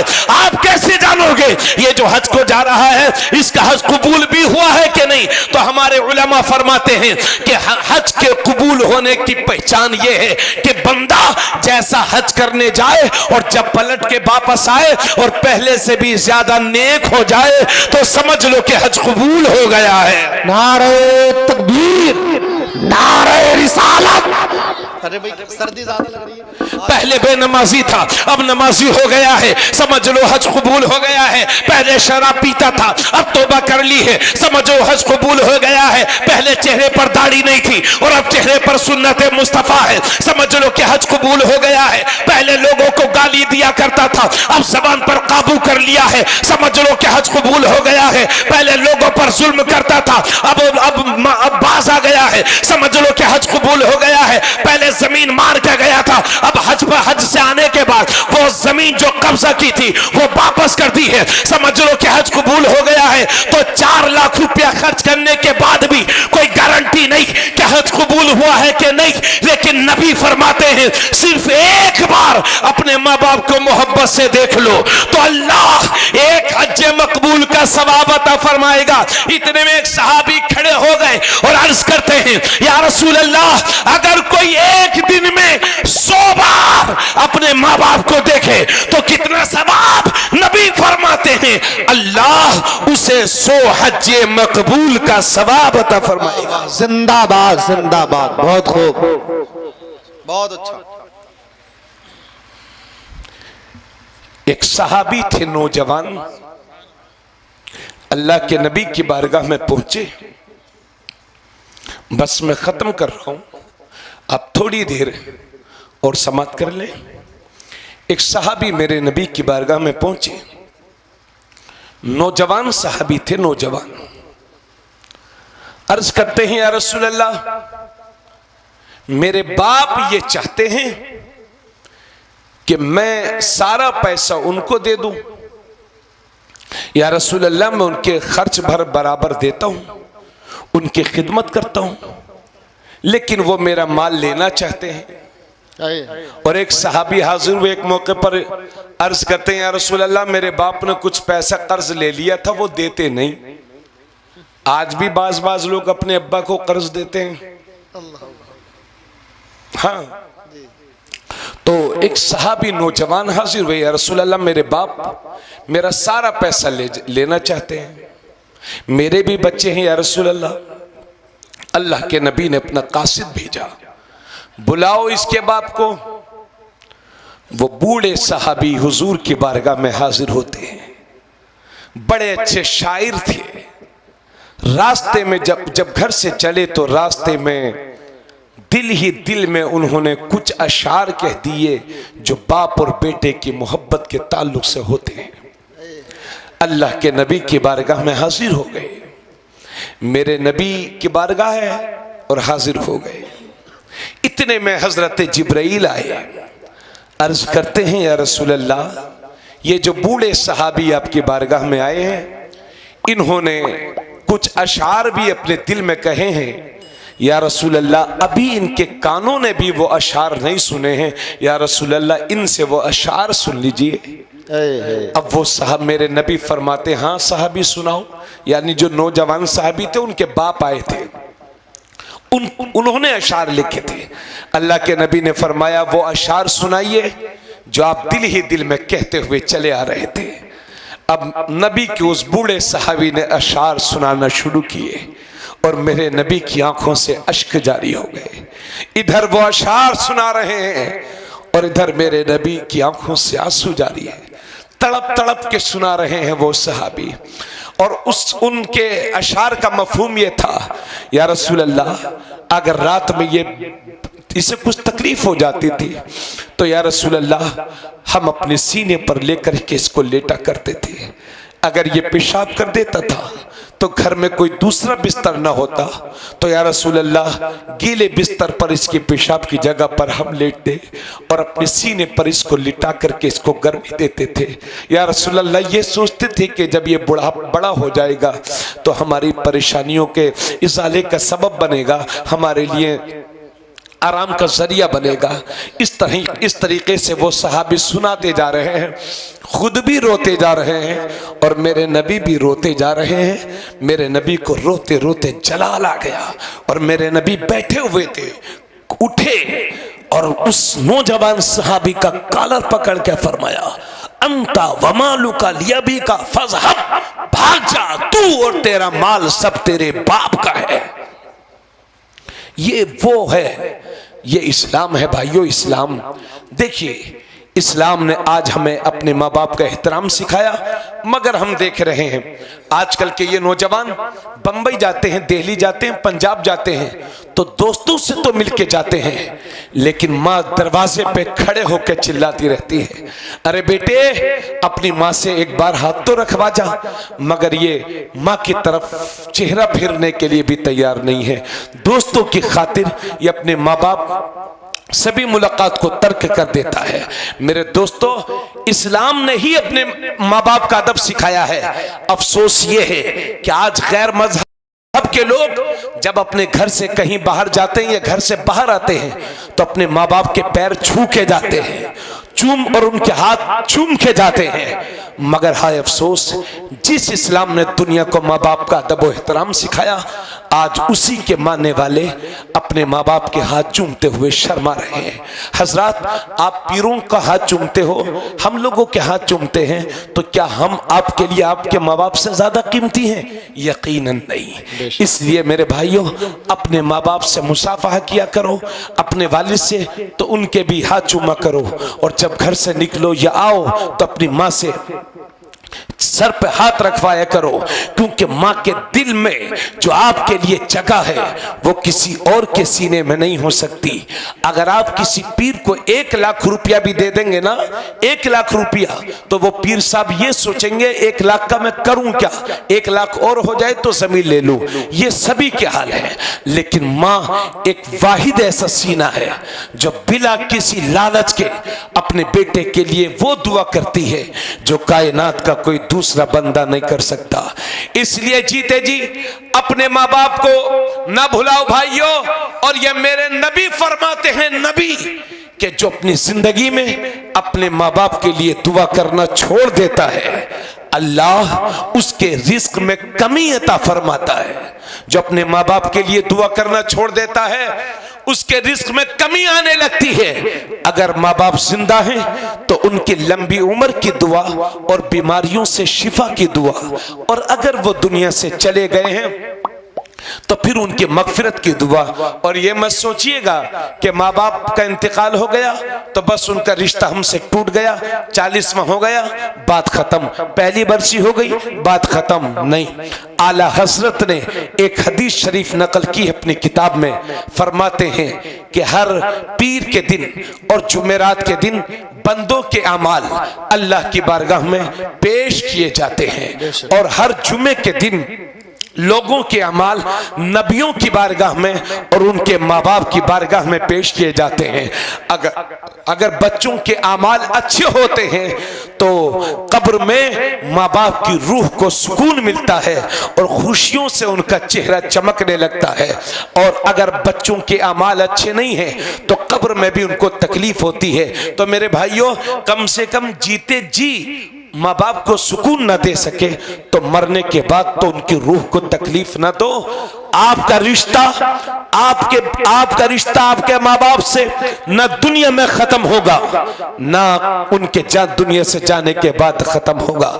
इसलिए ये ऐसा मेरे रब का बनाया हुआ रिश्ता है जो कभी खत्म नहीं होगा। इसलिए इस रिश्ते की कदर करो। मेरे नबी फरमाते हैं, नबी आका ने फरमाया कि जब कोई मुसलमान बंदा जब माँ बाप अपनी औलाद के लिए दुआ के लिए हाथों को उठा देते हैं तो अल्लाह की रहमत के दरमियान और माँ बाप की रहमत के दरमियान जितने पर्दे होते हैं वो सब हटा दिए जाते हैं। अगर माँ बाप दुआ कर दें तो वो भी कबूल, बददुआ कर दें तो वो भी कबूल। बहुत लंबी मैंने गुफ्तगू आप हजरात से कर ली, इंशाल्लाह किसी और मौके पर और बातें होंगी। हजरात, चूंकि वक्त बहुत ज़्यादा हो गया, पौन बज गया, बहुत ज़्यादा तो वक्त नहीं हुआ है, लेकिन सर्दी के मौसम के लिहाज से तवज्जो चाहूँगा, ज़्यादा ही हो गया है। हजरात, एक बात आपसे ज़रूरी अर्ज़ करनी थी मुझे कि अपने मुल्क में एक इधर देखें ज़रा, पिछले 9 महीने से मसला हिजाब का चल रहा है ना। आप लोग रोज़ाना अखबार में पढ़ते होंगे। इसकी कदर तफसील में मुख्तसर तौर पर अर्ज़ कर दूं और आप हजरात को इस सिलसिले में बता दूं, चूँकि आजकल आप उलमा की तकरीरें कम सुनते हैं और ख़बरें ज़्यादा सुनते हैं, है ना। अब तो चैनल भी इतने आ गए हैं, जितने भारत में ज़िले नहीं हैं उससे ज़्यादा चैनल हैं। गोदी मीडिया हजरात तवज्जो फरमाए।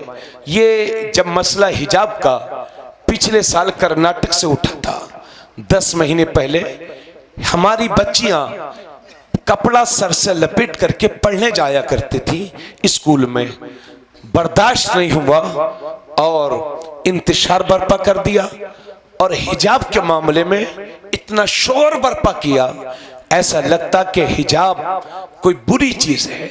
और हमारी मीडिया पूरे आज तक चिल्ला चिल्ला के कह रही है कि हिजाब का इस्लाम में कोई जिक्र नहीं है, बल्कि ये अल्लाह का हुक्म भी नहीं है, बल्कि ये मुसलमानों का आपसी कल्चर है। इस सिलसिले में आपको ये बताना चाहता हूं कि हिजाब, लफ्ज़ हिजाब कुरान में आया है और हिजाब का जिक्र कुरान में एक बार नहीं, तवज्जो सुन लीजिए, एक बार नहीं 7 बार हिजाब का जिक्र कुरान में आया है। अभी मसला सुप्रीम कोर्ट में चल रहा है, हमें सुप्रीम कोर्ट के हतमी फैसले का इंतजार है।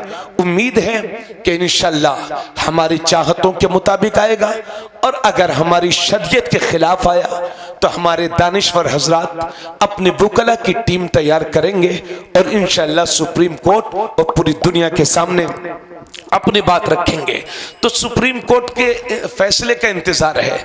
लेकिन आपसे मैं ये कहना चाहता हूं कि सुप्रीम कोर्ट का ऑर्डर आता रहेगा, हाई कोर्ट का ऑर्डर आता रहेगा। अल्लाह आपसे क्या फरमाना चाहता है उसे आज ही सुन लो।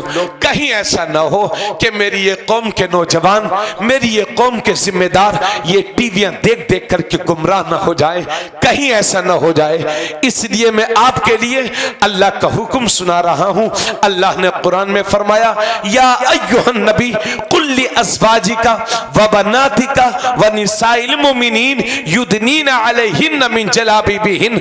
अल्लाह ने फरमाया, ए नबी, इधर सुन लो भाई, इधर, ए नबी, आखिरी बात है ये सुन लीजिए। ए नबी कुल्ली अज़वाजिका, अपनी बीवियों से कह दो, व बनातिका, और अपनी बेटियों से कह दो, व निसाइल मोमिनीन, और मुसलमानों की औरतों से कह दो, युदनीना अलैहिन मिन जलाबिबिहिन, कि अगर किसी जरूरत से बाहर निकला करें तो चेहरे पर चादर डाल लिया करें। ये अल्लाह का हुक्म है। याद रहे भाइयों, पूरे कुरान में कहीं बुर्के का लफ्ज नहीं आया है, पूरे हदीस के ज़ख़ीरे में कहीं बुर्के का जिक्र नहीं आया है, हिजाब का जिक्र आया है। तो ऐसा चूंकि बुर्के से भी पर्दा हो ही जाता है इसलिए उसे भी हिजाब कहते हैं। लेकिन ऐसा बुर्का कि जिसे पहनने के बाद भी औरत के बदन के आज़ा की बनावट मालूम होती हो, ऐसा बुर्का शरीयत को पसंद नहीं है, ऐसा बुर्का शरीयत को मंजूर नहीं है। मैं आपसे इसलिए कह रहा हूं, दुनिया हिजाब के मसले में मुसलमानों की मजाक उड़ा रही है, और ये मुसलमान हैं जेब में 2 रुपया आ गए तो हमारी खोपड़ी ही खराब हो गई। हम अपनी बीवियों को, बेटियों को सजा धजा करके शादियों में और शहरों में ले जा करके इस्लामी हया और पर्दे की धज्जियां उड़ा रहे हैं, और उसके बाद कहते हैं कि दुनिया हमारे खिलाफ जा रही है। जब बेंगलोर में यह मसला चल रहा था, कर्नाटक में, तो हम कह रहे थे लो साहब अब हिजाब की बात आ गई, हिजाब की बात आ गई। लेकिन तब हमें क्यों तकलीफ नहीं होती जब हम अपनी बहन बेटियों को, बीवियों को सजा धजा करके मार्केटों में लेकर के जाते हैं और इस्लामी हया की धज्जियां उड़ाते हैं। तो अल्लाह ने, मेरी बहनें जो आप सुन रही हैं मुझे घर से, उनसे गुजारिश करता हूं, आपके भाई की तरफ से आपके लिए ये तोहफा है। और आपसे भी अर्ज कर रहा हूं, चूंकि मर्द, घरों की नकील, घरों की जिम्मेदारी मर्दों के हाथ में होती है, घरों की बागडोर मर्दों के हाथ में होती है। जिस घर के मर्द अच्छे होते हैं उसी घर की औरतें भी अच्छी होती हैं, और जिस घर के मर्द बिगड़े हुए होते हैं हमने देखा है कि उस घर की औरतें भी बिगड़ी हुई होती हैं। इसलिए औरतों से ज्यादा आपसे तवज्जो की दरख्वास्त कर रहा हूं, आपके लिए अर्ज कर रहा हूं, ताकि आप अपनी बीवियों पर, बहनों पर, अपनी बेटियों पर कंट्रोल करें और उन्हें इस्लामी पर्दे की ताकीद करें। और हजरात, तो ये साफ हो गया कि अल्लाह ने हुक्म दिया है, इसलिए गोदी मीडिया को बता दो कि ये इंडिया के मुसलमानों का आपसी कल्चर बाद में है, अल्लाह का हुक्म पहले है। और ऐसा नहीं है कि बुर्का पहन लें औरतें और जहां चाहे देखें, मार्केट में अजनबी मर्दों से नजरें मिलाती रहें। अल्लाह ने इससे भी रोका है। सूरे नूर आयत नंबर 30 और 31 में अल्लाह ने मुसलमान मर्दों को भी पर्दे का हुक्म दिया है और औरतों को भी पर्दे का हुक्म दिया है। पहले औरतें अपना पर्दा सुन लें, बाद में मर्द अपना पर्दा सुन लेंगे। अल्लाह ने इरशाद फरमाया, वकुल्लिल मुमिनात यगुदुदन मिन अबसारिहिन्ना व यहफज़न फुरूजहुन्ना वला युब्दीन ज़ीनतहुन्ना इल्ला मा ज़हरा मिनहा वलयदरिबन बिखुमुरिहिन्ना अला जुयूबिहिन। बोलो सुभान अल्लाह, सुभान अल्लाह। यकीन जानिए, मुझे मालूम है आप बहुत थक गए हैं, लेकिन अल्लाह के वास्ते इन चंद जुमलों की दरखास्त और चाहूंगा। दर्द दिल है, हो सकता है अल्लाह किसी को इंशाअल्लाह अल्लाह अमल की तौफीक देगा। तो अल्लाह ने इरशाद फरमाया, वकुल्लिल मोमिनात, ए नबी आप इन मुसलमान औरतों से कह दो, यगदुदन मिन अबसारिहिन्ना, कि ये औरतें अपनी निगाहों को नीची रखें, वयहफ़ज़्न फ़ुरूजहुन्ना, और अपनी शर्मगाहों की हिफाजत करें। वला युब्दीन ज़ीनतहुन्ना इल्ला मा ज़हरा मिन्हा, और अपने मेकअप को जाहिर न करें मगर जितना खुद जाहिर हो। वलयज़रिबन बिखुमरिहिन्ना अला जुयूबिहिन, और अल्लाह फरमाता है ये औरतें अपने गले में दुपट्टे डाला रहा करें। ये मेरे रब का हुक्म है। अल्लाह ने हुक्म फरमाया इन औरतों को कि नजरों को नीची रखें, क्योंकि हम देखते हैं कि बुर्का तो पहन लिया मगर मार्केट में जाकर के अजनबी मर्दों से नजरें मिला रही है हजरात। और इस बेहयाई को, इस फहाशी को आज हमने, जो ये बेहयाई का अमल करता है, लड़के को बॉयफ्रेंड कहते हैं और लड़की को गर्लफ्रेंड कहते हैं। आप चाहे बुराइयों को कितना भी अच्छा नाम दे दो मगर बुराई को बुराई होने से कोई नहीं रोक सकता। इसलिए इन बुराइयों पर कंट्रोल कैसे होगा? अल्लाह ने फरमाया इन औरतों से, ए नबी आप कह दो ये अपनी निगाहों को नीची रखें। मगर क्या हो गया है इस मुसलमान को? अगर जेब में 2 रुपया आ गया तो बोली बदल गई। ये मुसलमान कहते हैं, करोड़पति मुसलमान कहते हैं, इल्जाम आयद नहीं कर रहा हूं मगर यही सच्चाई है। जब जेब में पैसों का वजन बढ़ा तो लोगों की बोली बदली और कहते हैं साहब ये पर्दा तो मौलाना लोगों के घर में होता है, ये पर्दा मियां लोगों के घर में होता है। बाकी दिल अच्छा होना चाहिए। गौर से सुनिए, दिल अच्छा होना चाहिए, आंखों का पर्दा नहीं होता। यही कहते हैं ना, दिल अच्छा होना चाहिए। अरे इधर देखो भाई, लोग क्या कहते हैं? दिल अच्छा होना चाहिए ना, आंखों का पर्दा नहीं होता, दिल अच्छा होना चाहिए। लेकिन मेरा रब फरमाता है नजरों पर कंट्रोल करो। हमने कभी ऐसा देखा ही नहीं कि पहले दिल भटका हो बाद में नजर भटकी हो। हम तो ये देखते हैं पहले नजर भटकती है फिर दिल भटकता है। और सुन लो, पहले नजर भटकती है तो खटक पैदा होती है, और जब खटक पैदा होती है तो शहवत का गलबा होता है, और जब शहवत का गलबा होता है तो इरादे जन्म लेते हैं, और जब इरादे जन्म लेते हैं तो इंसान का ये कदम जिना की तरफ बढ़ता है। यानी जिना की पहली सीढ़ी है बदनिगाही, जिना की पहली सीढ़ी है बदनजरी। इस्लाम ने पहली सीढ़ी पर चढ़ने से ही रोका है, क्योंकि जिना उससे नस्लें खराब होती हैं, जिना से खानदान खराब होते हैं, जिना से नस्लें खराब होती हैं, जिना से नसब खराब होते हैं। अल्लाह के नबी फरमाते हैं हीन यज़नी ज़ानी ला यज़नी वहुवा मोमिन, ज़ानी जिस वक्त जिना करता है वो मोमिन नहीं रह जाता, यानी मोमिन की सिफात से महरूम हो जाता है। एक हदीस में अल्लाह के नबी फरमाते हैं जब ज़ानी जिना करता है तो ईमान उसके सर के ऊपर चला जाता है। ये मेरे नबी फरमाते हैं, आका फरमाते हैं ज़ानी के रिस्क में कमी आने लगती है। और धोखे में मत रहना, धोखे में मत रहना कि हम तो चाहे दूसरों की बेटियों के साथ जिना करें, हमारी बीवी तो पर्दे में रहती है, हमारी लड़की तो पर्दे में रहती है, हमारी बहनें तो पर्दे में रहती हैं। इमाम शाफई फरमाते हैं कि जिना एक कर्ज है, कर्ज। अगर किसी ने किसी की बहन बेटी के साथ जिना किया है तो मुमकिन है कि उसकी बहन बेटियों से इस कर्ज को चुकाया जाए। अल्लाह अल्लाह, हक बेशक हक है। इसलिए अपनी बेटियों की इज्जत महफूज चाहते हो तो खुदारा जिना की तरफ कदम मत बढ़ाना। जिना की पहली सीढ़ी है बदनिगाही, हक बेशक। मगर उसके बावजूद लोग कहते हैं नजर अच्छी हो, दिल अच्छा होना चाहिए, नजर का पर्दा नहीं होता, ऐसे ही कहते हैं ना जी। लेकिन मेरे बुजुर्ग माफ करेंगे, गैर मुस्लिम ज्यादा कहते हैं इस तरह की बातें कि बताओ इस्लाम ने तो अपनी औरतों के लिए अपने घर को जेल बना दिया। दिल अच्छा होना चाहिए, नजरों का पर्दा थोड़ी होता। मगर हमने देखा है, आप भी तजर्बा कर लेना, उम्र है 80 साल, हाँ बेशक। पेट में आंत नहीं, मुंह में दांत नहीं, मगर कोई औरत नजर से गुजर जाए तो जब तक देखते हैं जब तक वो नजरों से ओझल नहीं हो जाती, और फिर कहते हैं मियां दिल अच्छा होना चाहिए। अरे बड़े मियां पहले नजर ठीक करो, दिल खुद ब खुद ठीक हो जाएगा। और क्या मेरी और आपकी बहन बेटियों बीवियों के दिल क्या नबी की बीवियों से भी ज्यादा पाक और साफ होंगे?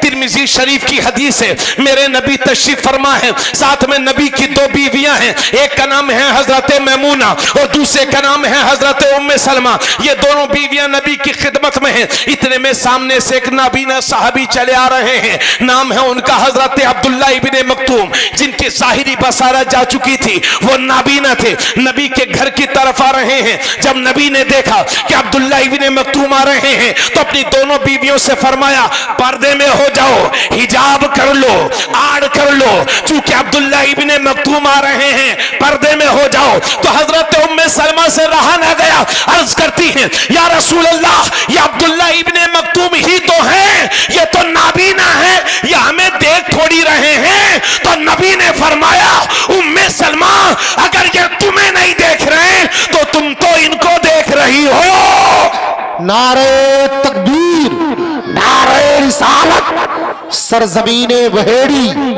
मुफ्ती तबरेज आलम साहिब किबला, नारे तकबीर, नारे रिसालत। जब मेरा नबी अपनी बीवियों को एक नाबीना से पर्दे का हुक्म दे रहा है, तो क्या ये 1400 साल के बाद वाली मेरी बेटियां, मेरी बहनें, हमारी बहन बेटियां क्या 1400 साल के बाद आंखों वालों से पर्दा नहीं करेंगी? बेशक। अजीब आलम है। 70 साल 65 साल की औरतें शादी ब्याह में जाती हैं, जिनके नवासे भी हैं, पोते भी हैं, मगर लाली पाउडर लगा करके इस्लामी हया और पर्दे की धज्जियां उड़ाती हैं और ले जाने वाले हम और आप। शर्म नाम की कोई चीज नहीं रह गई है। और फिर कहते हैं मुसलमानों के घरों में बरकतें नहीं है। और अब तो जिहालत का आलम यह है कि बड़े होटल में शादी करते हैं तो लड़के का जब वलीमा होता है साथ में लड़की को भी लाके बिठाते हैं, दुल्हन को भी लाके बिठाते हैं। ये किसने सिखा दिया आपको?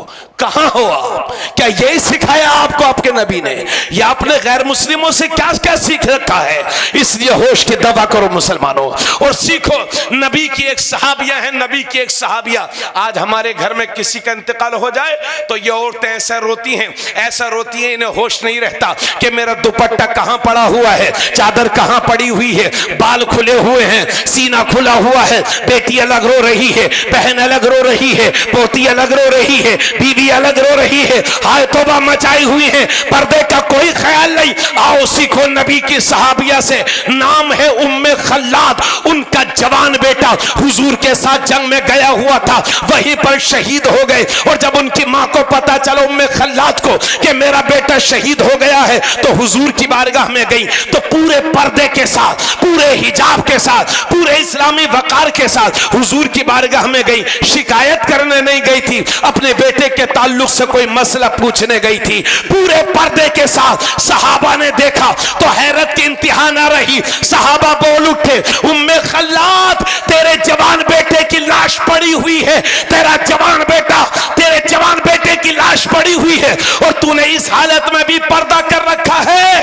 तो उम्मे खल्लाद के तारीखी जुमले सुनिए। फरमाती हैं, ए मेरे नबी के सहाबा, मैंने बेटा ही तो खोया है, हया थोड़ी खोई है। क्या बात है भाई, जिंदाबाद जिंदाबाद। बहुत खूब, बहुत खूब। इज्जत थोड़ी खोई है। आज शिकायत है हमें कि हमें अच्छे बच्चे नहीं मिलते। याद रखिए वक्त बहुत हो गया, इसलिए किसी और के मौके पर, मगर खुदा के वास्ते आज जब बात हिजाब पर है तो अपनी बहन बेटियों को 100%, 90% नहीं, आज से 5 साल पहले, तकरीबन 5-6 साल पहले मैं झांसी के करीब में तकरीर करने के लिए गया था और बेपर्दगी पर मैंने तकरीर की। कुछ दिनों के बाद वहां से फोन आया कि हजरत यहाँ के टेलर ने ही मना कर दिया कि किसी भी औरत के आधी आस्तीन के कपड़े में सिलूंगा ही नहीं। हजरत, बेदारी तब आएगी जब हम लोग आपस में अपने घरों में कंट्रोल करेंगे। पूरे जिला मुरादाबाद का ठेका हम लोगों ने नहीं ले रखा है, मगर कम से कम अपने घर में तो हम सुधार कर ही सकते हैं। और अपनी बहनों से कहूंगा, मेरी बहन, अगर 1 लाख 1 लाख मॉडर्न औरतों में खड़ी हुई हो, 1 लाख औरतों में भी अगर जरूरत पड़ जाए तो पूरे पर्दे और हिजाब के साथ रहना, ताकि दुनिया जान ले कि ये लाखों शैतान के रास्ते पर हैं और ये सच्ची कनीज़े फातिमा है। ये उस रास्ते पर है जिधर मेरे नबी चलते थे, जिधर मेरे नबी ने अपनी उम्मत को चलाया था। हजरात, इन माओं का पाकीज़ा होना बहुत जरूरी है। अपनी माँ बहनों से कहूंगा जो घरों से सुन रही हैं कि 100% पर्दे का एहतमाम करें, हिजाब का एहतमाम करें, अजनबी मर्दों से निगाहों, अजनबी मर्दों को देखने से बचें, पाकीज़ा रहें। अल्लाह तुम्हारी नस्लों में वली पैदा फरमा देगा, उलमा पैदा फरमा देगा। माओं का चाहना बहुत जरूरी है, क्योंकि जब माएँ नेक होती हैं तभी तो बेटे भी नेक होते हैं। माँ जब नेक होती है तो बेटा भी नेक होता है। क्या आपने नहीं देखा कि माँ जब नमाज पढ़ती है तो छोटा सा बच्चा भी करीब में आकर के नमाज पढ़ने लगता है? इससे यह पता चला माँ जब नेक होगी बेटा तभी भी नेक होगा। गौसे आजम 18 पारों के हाफिज कुरान बन के पैदा हुए थे, चूंकि उनकी माँ 18 पारों की हाफिजा थी, रोजाना कुरान की तिलावत करती थी और गौसे आजम पेट में रह के उसको सुनते हुए याद करते चले जाते थे। पता चला बच्चों की जिंदगी में माओं का किरदार निहायत अहम है। इसलिए माएँ नेक बन जाएं, औरतें नेक बन जाएं, क्योंकि जब माँ नेक होती है तो बेटा भी नेक होता है। और क्लियर कर दूं, माँ जब शब जिंदादार होती है तो बेटा बरेली का ताजुश शरिया होता है। माँ जब आबिदा होती है तो बेटा सदुल्ला फाजिल अल्लामा नईमुद्दीन मुरादाबादी होता है। माँ जब साहिदा होती है तो बेटा कलियर का मखदूम अलाउद्दीन साबिर पिया होता है। माँ जब पारसा होती है तो बेटा मुफ्ती आजम होता है। माँ जब आबिदा होती है तो बेटा आला हजरत होता है। माँ जब साजिदा होती है तो बेटा किचोचा का मखदूम होता है। माँ जब मुत्तकिया होती है तो बेटा दिल्ली का निजामुद्दीन होता है। माँ जब सैयदा होती है तो बेटा गरीब नवाज होता है। माँ जब उम्मुल खैर होती है तो बेटा गौसे आजम होता है। और माँ जब फातिमा होती है तो बेटा हुसैन होता है। नारे तकबीर, नारे रिसालत, मुफ्ती तबरेज आलम साहिब किबला, नारे तकबीर, नारे रिसालत। तो आप मेरे साथ हाथों को उठाइए, कहिए इंशाअल्लाह, इंशाअल्लाह अपने घर में, अपने घर में अपनी बहन बेटियों को, अपनी बहन बेटियों अपनी को, बीवियों को, अपनी बीवियों को इंशाअल्लाह इंशाअल्लाह पर्दा करवाएंगे। पर्दा करवाएंगे। कोशिशें आपका काम, कोशिशों को मंजिल तक पहुंचाना हमारे रब का काम। अल्लाह पाक हम सब की हाजिरी को कबूल फरमाए। बहुत बहुत शुक्रिया। अस्सलामु अलैकुम व रहमतुल्लाहि व बरकातहू। बढ़ जाए।